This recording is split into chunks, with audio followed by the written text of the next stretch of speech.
tentang umroh. Kenapa sih kok umroh? Kenapa sih itu? Ya memang haji itu luar biasa. Karena berangkat haji kalau daftar sekarang lama sampai 35 tahun masa tunggu. Masa tunggunya 35 tahun.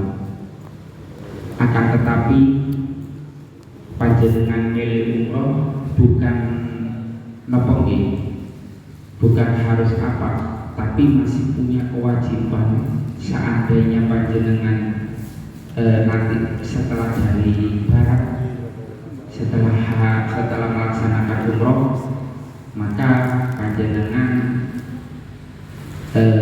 lebih baik untuk berniat daftar haji meskipun lama, karena kalau terdaftar niku hitungannya tasik dereng dinamakan gugur.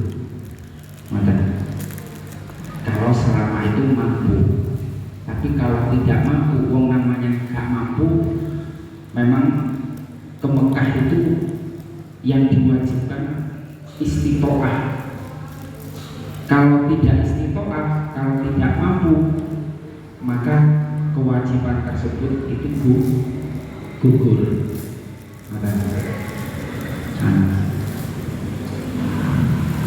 Itu kalau masalah serumit tentang masalah haji. Itu panjenengan umroh, keutamaan umroh ini yang berlaku dalam ihram umroh itu seperti sebagaimana yang berlaku dalam ihram haji. Sami kata orang-orang itu umroh itu haji kecil, ini jelas haji kecil, tapi perkara sing sunnah ataupun sing bagian wajib itu adalah yang pertama kali melaksanakan umroh itu adalah wajib. Maka nanti umrohnya diniati umroh wajib. Jadi mengumrohkan niatnya dengan hati sendiri. Kalau masalah seperti ada muslimin kan sudah pernah haji, sudah pernah melaksanakan umroh, maka umrohnya itu adalah umroh sunnah. Niatnya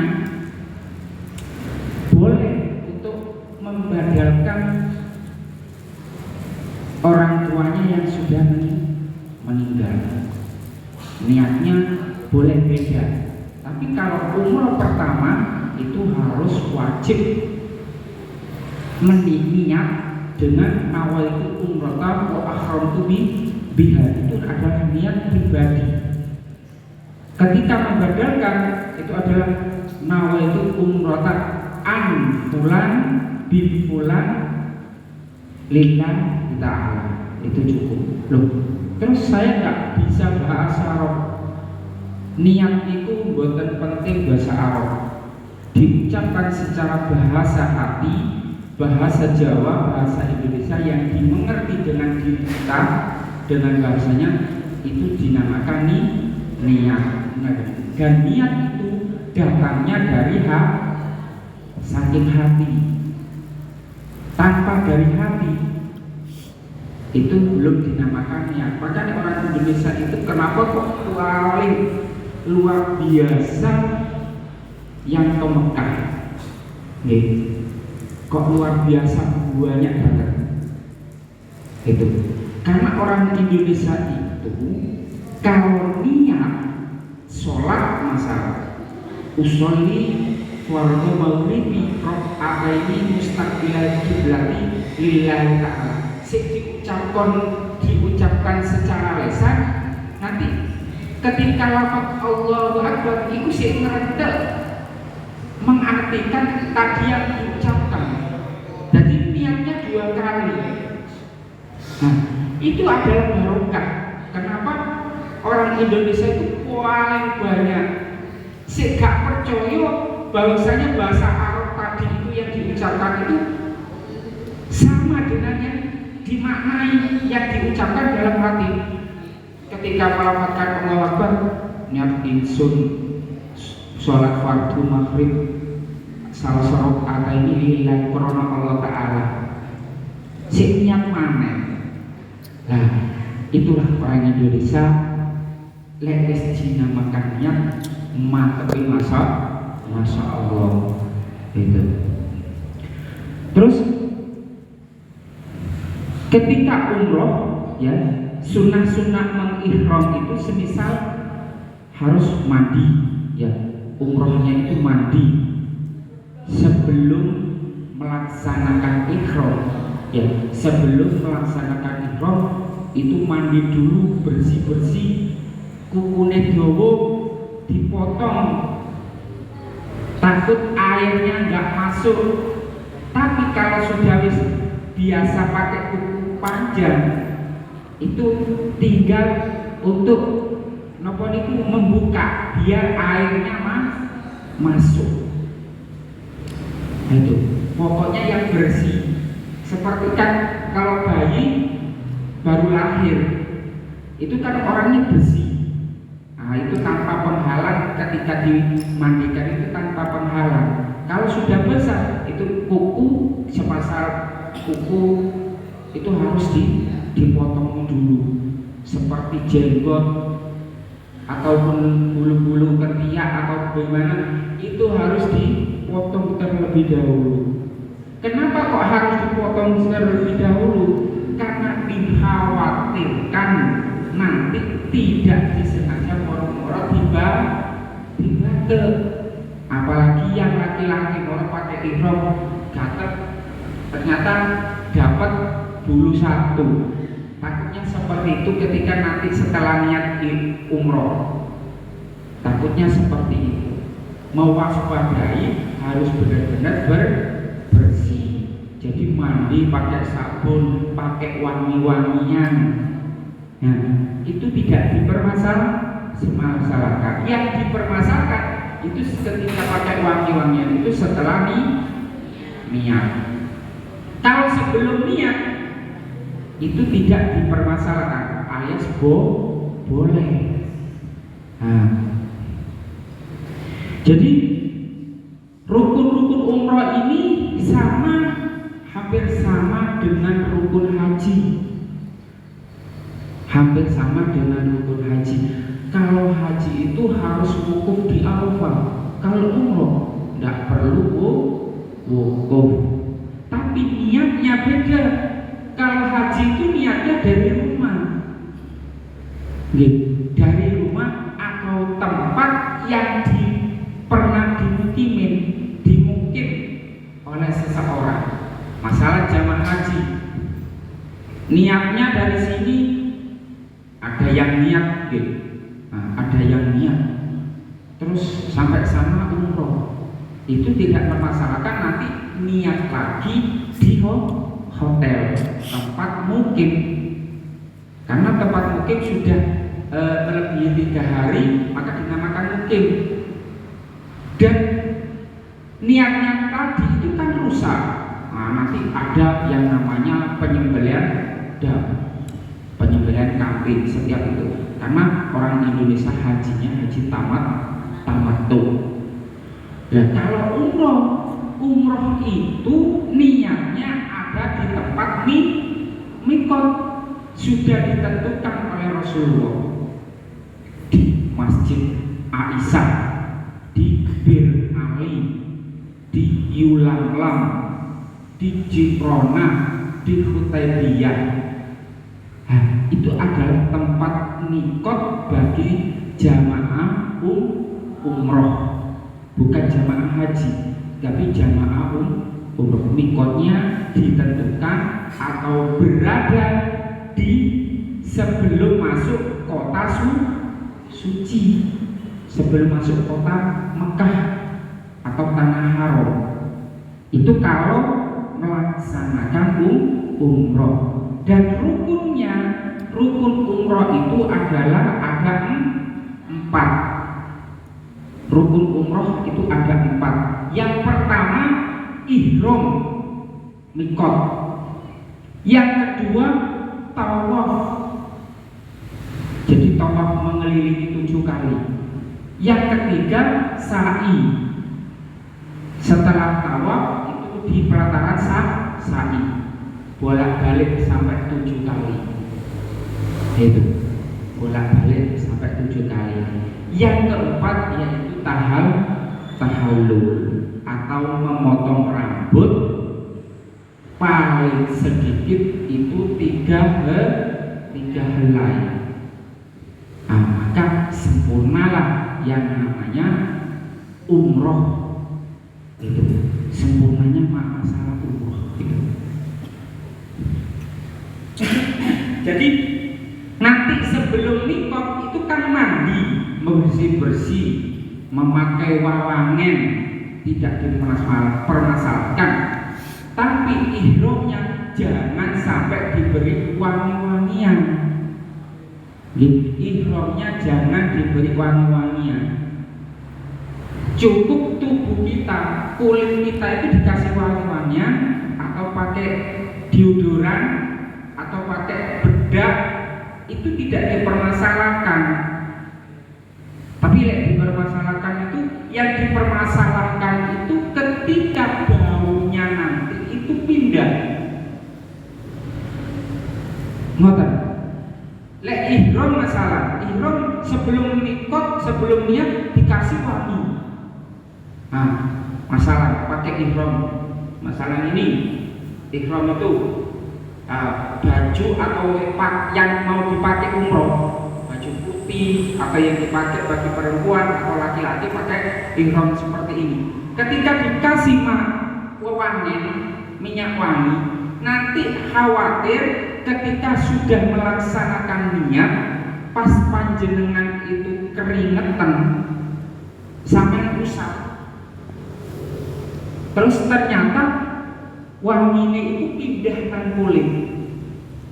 Nah, itu yang bermasalah. Pindahnya itu sama dengan memakai wangi-wangian. Itu tidak diperbolehkan. Pakai wangi-wangian atau pindahnya wangi lemo, wangi nang kulit itu yang tidak diperbolehkan. Gitu.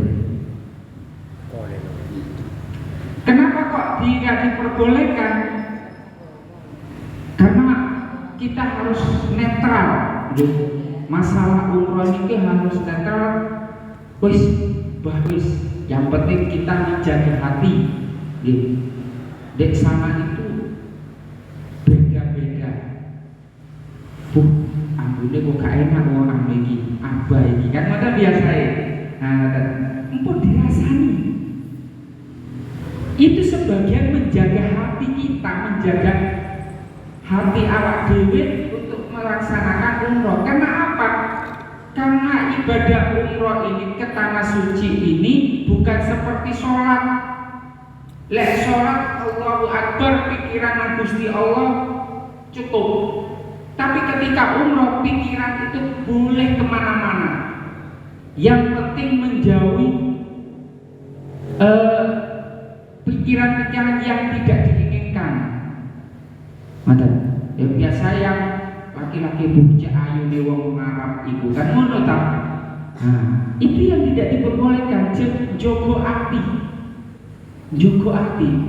Memang ibadah umroh itu fisik. Ibadah umroh itu menjaga kesehatan, menjaga fisik kita supaya sehat. Salah itu. Perkara masalah ibadah yang di Mekah itu sangat banyak. Diutarakan itu tidak cukup, sehari itu tidak cukup. Soalnya masalah hati terus. Lek sholat kan konsentrasi, pokoknya butuh khusyuk. Tapi lek umroh niat, kalau tidak cepat-cepat melaksanakan tawaf sa'i, itu kan masih terus, masih punya kewajiban, masih harus menjaga. Karena pelanggaran itu sengaja tidak disengaja itu adalah melanggar. Sengaja atau tidak disengaja. Ada lewat setelahnya lewat di sana itu yang banyak itu pohon Soekarno di sana itu. Kalau orang sini bilang mimbo, godong mimbo. Lek di sana terkenal Soekarno karena yang bawa Presiden Soekarno. Moro-moro dibatek godongnya itu adalah pelanggaran, pelanggaran. Atau kukur-kukur moro-moro rambut katut, rambutnya katut juga di pelanggaran, disureni ternyata rontok. Padahal terus kalau rontok sendiri tidak masalah, rontok sendiri. Moro-moro kok tangannya kayak gini, moro gatel gitu loh, dikukur. Ternyata dapat 2 helai, ya wis bayar 2 mut atau sekitar 20 real insya Allah. Jadi biasanya dulu tuh saya di sana itu cuma menjaga seperti itu, jamaah saya itu menjaga seperti itu. Kalau sampai rontok rambutnya, kalau sampai itu saya langsung saya tarik, lagi rontok nih, lagi rontok bar, sama kudu bayar 20 real.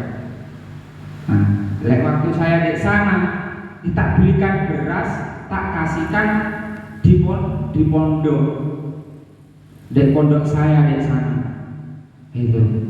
Itu sering, kadang itu saya setiap musim nyari pelanggaran seperti itu sekitar banyak 2000 real. Iya, itu jadi pelanggarannya jamaah itu jogo. Memang kita harus menjaga hati di sana itu, harus selalu merendah. Karena apa? Selama di tanah suci itu kita itu seakan-akan dikelilingi oleh para malaikat yang siap untuk mendoakan jenengan, yang siap untuk mengamini jenengan di sana. Seakan-akan seperti itu walaupun kita tidak tahu yang sebenarnya. Maka jadi di sana itu menjaga hati itu luar biasa memang. Pengen sugih dungo di sana. Saya pernah yuk semacam ngetes kasarannya, tapi itu tidak diperbolehkan. Ngetes ngoten-ngoten itu tidak diperbolehkan. Tapi itu saya dibuat pengalaman biar panjenengan semua itu di sana bisa menjaga. Saya itu di sana pernah tidak punya uang, pernah mau ke sana itu gak dapat uang, mau wis pokoknya gak pegang uang lah. Nah, kok gak biasanya ada saja jamaah yang mau ngasih, itu tidak pernah. Gitu. Selama 2 minggu. Terus saya ingat, saya merendah nang Gusti Allah, saya tahajud tiap malam, saya tahajud, ya Allah, kula pengen duwe sing sekiranya dibuat jajan. Itu malamnya itu. Pagi itu mek jalur jajan. Konco teko dari Indonesia umroh, gowo jajan rong kresek. Subhanallah ya. Bagi teman-teman jadi yo seneng kok 2 minggu gak pegang uang gitu. Itu pernah lain jamaah umroh mengharapkan jamaah umroh belum ada yang datang. Itu ada masa-masa lain. Kalau masa-masa lain itu biasanya kalau di Pondok Mekah setelah Maulid. Nah, itu setelah Maulid itu jarang orang umroh dulu itu. Tapi kalau sekarang non stop setiap hari penerbangan itu ada 3, ada 4, ada sampai 6 kali. Itu. Dan isinya setiap pesawat 450 tiap hari. jamaah umroh orang Indonesia luar biasa. Untuk Jawa Timur kadang 4 penerbangan. Nah itu luar biasa banget. Makanya di sana itu kalau utamanya orang Jatim, Jawa Timur tok, subhanallah, itu sampai tiap hari memberangkatkan sampai 10.000 jamaah tiap hari. Ada yang lewat Surabaya, ada yang lewat Jakarta tiap hari. Itu makanya orang Jawa Timur itu masih kebanyakan wali insya di sini, tapi kita tidak tahu walinya itu siapa. Ketika kita dungo di sini itu pasti kesampaian. Medek Mekah tadi itu kalau doanya itu sekarang nanti terkabul. Tapi kalau di sini itu mungkin doanya kita mentar-mentar sampai 1 bulan sampai 41 hari baru terkabul. Itu kalau di Indonesia.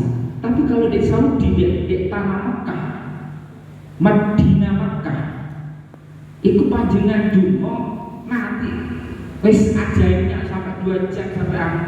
Sing penting tomak nang Gusti Allah. Entah itu lewat siapapun, entah itu pokoknya itu. Masalah di sana pernah yang ngetes juga, mosok iyo. Saya harus sandal dengan sombong, antara sombong atau tidak. Wis gak kira ilang ini.